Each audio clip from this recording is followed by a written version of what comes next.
drumming, and the soldiers were smoking shava, which is like cannabis. It was all pretty out of whack and chaotic and really scary. As the Congo descended into bloody chaos, Nkrumah's dream of a united Africa also seemed to be falling apart. I think Nkrumah was actually very typical of what happened to many African countries. After all, he was the father of independence. He'd done a great job. He was actually a very engaging person. And once he got to power, he became very deluded. I mean, he became a megalomaniac on Pan-Africanism, which he was going to lead. He became extremely paranoid about his neighbors. He became very dictatorial. All sorts of splits appear in the basic agenda of Pan-Africanism, partly based on language, that basically English-speaking African politicians didn't speak French, and French-speaking African politicians didn't speak English. Their understanding of what a good breakfast was different. These cultural things actually mattered quite a lot. And there are these serious political differences. In May 1963, in the Ethiopian capital Addis Ababa, Nkrumah's vision for Africa was effectively ended by the creation of the Organization of African Unity. It was a representative body more like the United Nations than the nation-state model that Nkrumah had wanted.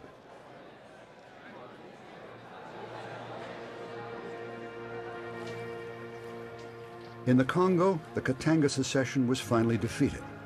Tshombe temporarily fled to Europe.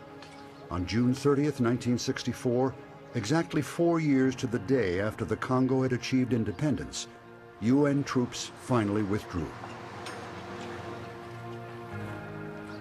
In a final bizarre twist, Tshombe then returned to the Congo to serve as Prime Minister of Kasavubu's Mobutu-backed government. But the nightmare in the Congo wasn't over. A few months later, pro-Lumumbist rebels in Stanleyville began to rape, torture, kill, and even cannibalize the European population, which included a large number of missionaries.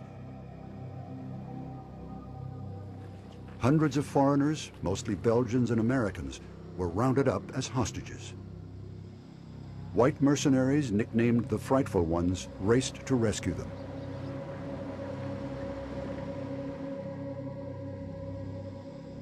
In the U.S., President Lyndon Johnson, who had by this time succeeded the assassinated John Kennedy, authorized a joint American-Belgian rescue operation, timed to coincide with the arrival of the mercenaries.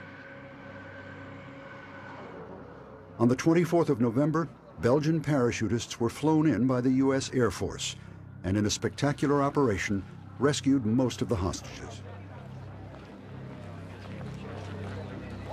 Dad came in through the jeeps from the airport, with the mercenaries and, liberating Stanleyville. And they went to the big hotel there. They went into the restaurant, which was all smashed and broken, and then they went to the kitchen, and there it was in the refrigerators was all the calf muscles and muscles from the missionaries, all the Europeans that stayed behind. Their cannibalism was absolutely rife. The events in the Congo and elsewhere had a very negative effect on promoting what I call a liberal point of view in South Africa. Every time a nun was murdered or something like that, and it was always the day before some local election, it had a dramatically negative effect. And then we got Mobutu. It was a total disaster. Well, that was the idea of the CIA, not a good idea.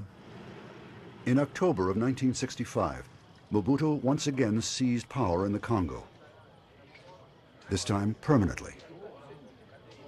He would remain in power for the next 34 years.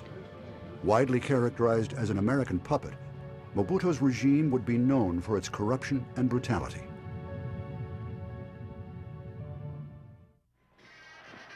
As the Cold War came to dominate U.S. foreign policy, supporting pro-Western dictators like Mobutu seemed the best alternative when the U.S. feared that a third world country might embrace communism. Billions of dollars in U.S. aid poured into the Congo.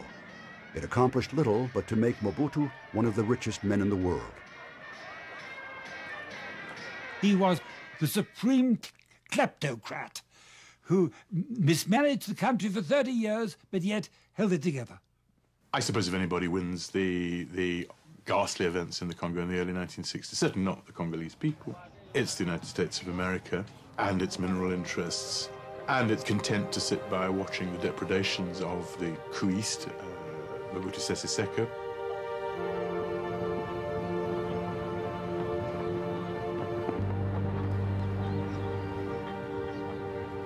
By the mid-1960s, America's interest in Africa had waned. The escalating conflict in Southeast Asia had taken